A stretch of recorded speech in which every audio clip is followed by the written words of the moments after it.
Alrighty, welcome back, everyone. We just talked about Chris Sims released his quarterback rankings for this upcoming draft class. I gave my rankings, so definitely checked out that segment. But let's jump into some more spring questions because I got done with yesterday's show and had a million more questions that popped into my head. So we're going to keep this train rolling and probably add a part three at some point. But as for right now, let's get into part two. And let's start up north in Ann Arbor because Michigan is going through as much change as anyone. I think Bama might be the only team that has them beat, and it's very close. I'll be totally honest. Losing Jim Harbaugh, obviously, and Sharon Moore taking over is a massive change. Not only in who's leading the charge, but I'm sure the energy is just a little bit different. Sharon Moore is cut from the same cloth, so I'm sure there is a lot of similarities between him and Jim Harbaugh, but there are definitely things that divide them. There are definitely things that they go about different business a little bit different. So it'll be interesting to see how all of that kind of shows itself throughout spring. But let's get into all of the changes that are happening in the staff and the team because so many guys are off to the NFL. They had 18 guys invited to the combine, the most a team has sent since 2003. So they got a lot of holes that they need to fill very, very quickly. And then the defensive coordinator, Jesse Minter, special teams coordinator, John's brother, Jay Harbaugh, is off to Seattle. Jesse Minter joined Harbaugh in LA. And then, honestly, who I think are the two most important losses in this group are the D-line coach Mike Elston finding his way to LA with Jim Harbaugh as well. And then another guy heading over to LA is Ben Herbert, who is the strength and conditioning coach at Michigan. A lot of people, don't know the names of strength and conditioning coaches, and you probably shouldn't. There are a lot of guys that are a little bit more under the radar. There are a lot of guys that don't want to be over the radar. They don't want to be super well known outside of the industry and by fans, but a lot of strength coaches are the absolute lifeblood of programs. They make these players as tough as can be because there are a lot of aggressive strength coaches. Let's put it that way. There are some incredible guys at the level of college football. Scott Cochran was an incredible guy, no longer on the staff at UGA, but was a remarkable strength and conditioning coach during his time in Georgia and at Alabama prior. Torrey Becton, the strength coach at Texas, has gotten a ton of praise over the last couple of years as they've started to develop talent and just look different on Saturdays. So strength coaches are everything to programs. If you don't have a good strength coach, you're going to have a really hard time winning games. And Michigan had one of the best ones in the game in Ben Herbert. So that's a huge guy to replace. And it'll be interesting to see if there's any difference in the way that Michigan plays because of it. Because a lot of the aggression, a lot of the anger, a lot of the energy came from those weight rooms and Ben Herbert. So it'll be interesting to see how all of that kind of comes to fruition. But for the guys that are coming in to replace him, the guys that need to be huge for him, Wink Martindale coming in as the defensive coordinator from the NFL ranks, a very interesting hire. When I saw it come across my feed, I was shocked. My eyes were wide open, but obviously a guy that knows football and can get that defense at least playing up to really good levels. I don't know if they're going to be quite as dominant as past years, but we'll see. Obviously a guy that understands football more than most of us in the world. And then Alex Orji taking over under center. I think there is going to be a ton of changes on the defensive side of the ball. If Alex Orji can hit under center, I think there's going to be a ton to like about this Michigan team. And then the guys coming back, Will Johnson on the defensive side of the ball, he needs to be locked down. Across every week, he needs to be as aggressive and as good of a corner as he usually is because they're going to deal with some dudes at the wide receiver position. There's no two ways about that. And then Donovan Edwards on the offensive side of the ball is a huge get for their run game.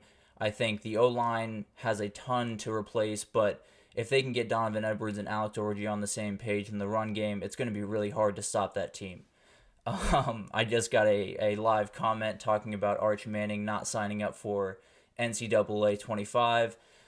I think it's a non-story. That is what I'll say about that. But let's continue on here. We got Lincoln Riley is dealing with a quite the flip in attitude out there at USC. As we've known throughout his career, there has been some troubles. There has been some problems with his defensive intensity and overall just his team's intensity and toughness throughout his time at Oklahoma and now at USC. I think one of the big things that needed to change and did change was he fired DC Alex Grinch, hired DeAnton Lynn, who was at UCLA for the past couple of years.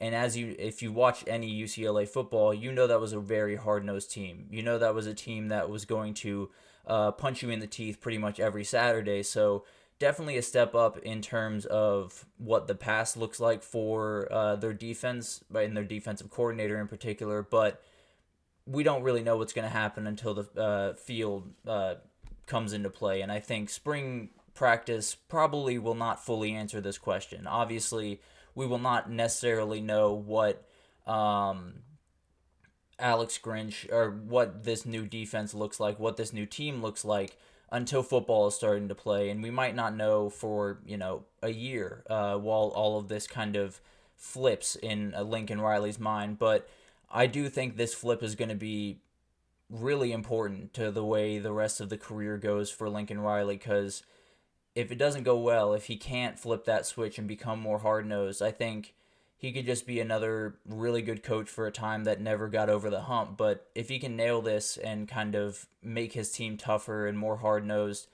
I wouldn't be surprised if Lincoln Riley was winning titles in the next 5 years. So a lot riding on this offseason and this upcoming year for USC and Lincoln Riley for sure. And then let's get into some transfer quarterbacks, because there is a ton of guys going a ton of different places.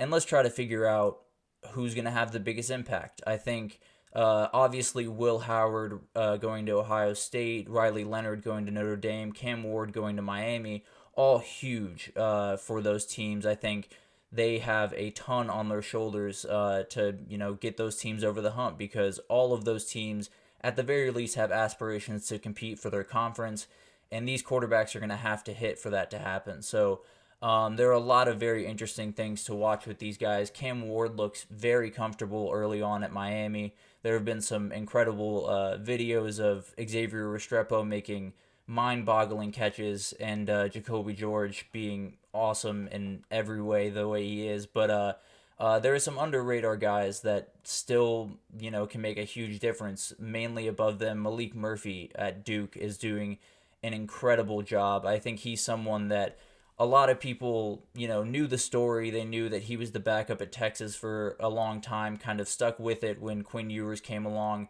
but wasn't getting his shot. I don't think anyone expected him necessarily to take over the starting job there, but can play football, that's for sure. He can sling the ball, can throw the ball probably a million miles an hour. Honestly, he has one of the biggest arms I've seen, and him going to Duke gives him a chance to be on the center stage, right? He can be the starter throughout spring and into the 2024 season. So it'll be interesting to see how he develops, and maybe Duke can kind of continue this underdog story that they've kind of developed over the Mike Elko era and now into the Manny Diaz era. I talked about Riley Leonard. If Notre Dame's going to succeed, they have to hit on Riley Leonard. Sam Hartman was good a year ago. There was not necessarily as many weapons around him as he would have hoped, I think, and we'll get into that in the next segment. But he's someone that just has to hit. DJ Uiagalelei the same way. He has huge shoes to fill with Jordan Travis, huge things to live up to on and off the field. But spring will give us a great idea if he's up for that task, if the teammates are responding to him, all of that type of stuff. But so many guys to watch throughout the spring. Obviously, we will not know everything until we get into actual games and we see these guys getting hit a little bit. But at the end of the day, there are a ton of talented quarterbacks going all over the place, and spring will give us an idea of if these guys are going to hit or if they're going to flop like some other transfer quarterbacks in the past. But let's jump into two teams that are leading the way in the SEC, Georgia and Texas. And let's start with Georgia. There are a ton of guys leaving that defensive backfield, and that is something that is not easy to replace, I'll be honest. There are a ton of guys on that team that are remarkably talented, but the guys that are leaving are as smart and good of football players as you can imagine. Let's start with Kamari Lassiter, a lockdown corner, makes incredible plays, is one of those guys that can track the ball just remarkably well and get his hands in the wide receiver's hands and kind of break up passes after the fact. Just remarkable concentration from him. So guys like Dalen Everett, Julian Humphrey, who bounce in and out of the portal like it was a game, but is at UGA, and then freshman Ellis Robinson III. All those guys need to be huge because it's going to be a little bit more of a rotation situation instead of one guy holding down a spot and then um, kind of expanding from there. So I think this is going to be a ton of very, very good players in this group. I think there are a ton of guys that can really step up for some guys that definitely missed some time and are leaving the program in huge shoes to fill. And then the safeties, Tyke Smith and Javon Bullard, both remarkably experienced, both incredibly talented, and can do a number of really good things. But also, the energy and the leadership that they brought is second to none on this team. So, huge shoes to fill. I think Janelle Aguero and KJ Bolden, the freshman coming in, are going to be huge for that. Malachi Starks in the back end makes this a little bit easier on Georgia for sure, but still a ton of holes to fill. But adding Charvarius Robinson from Alabama is as good as it gets when you're trying to, replace a ton of talent on the back end. His ability to get the most out of safeties and corners the same is just remarkable. So he's going to have to get some young guys to play really, really good ball early on. And overall, Georgia should be okay. I think when we look at this team, the talent is always going to be there. There's no two ways about that. But the thing is, they're going to have to play elite football. They're going to face a lot of really good passing attacks, mainly Texas when they go to Austin. And if that back end is not locked up and really tight, it could be a tough day for them. So although I think there's a ton of talent there, there is a ton of youth. So we'll see how that develops throughout the spring and which guys kind of take those starter spots.